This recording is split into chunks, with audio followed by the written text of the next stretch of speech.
Il est 7h53 à l'heure du Zoom Éco, Nico Sierregues avec Axel de Tarlet.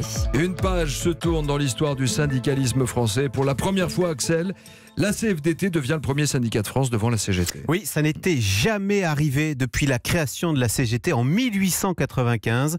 Donc hier, les résultats des élections professionnelles sont tombés dans la fonction publique.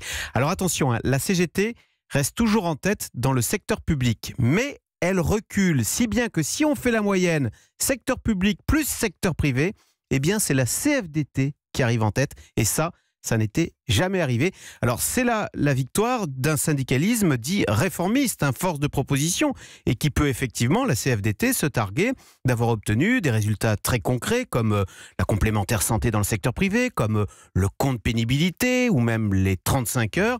À l'inverse, bien sûr, c'est une claque pour la CGT qui, c'est vrai, elle, ne peut pas se targuer d'avoir obtenu de tels résultats par la confrontation. On le voit bien, les grandes manifs à la SNCF ou contre la réforme des retraites ne servent plus à rien.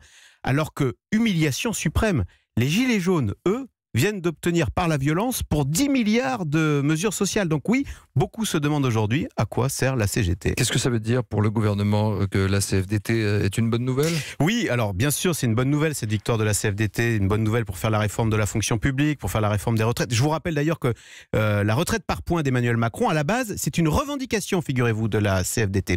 Mais Nikos, ne nous y trompons pas, ce n'est pas la CFDT qui progresse, c'est la CGT qui recule, et tout le syndicalisme en général. D'ailleurs, pour la première fois lors de ces élections professionnelles, moins d'un fonctionnaire sur deux s'est déplacé pour voter.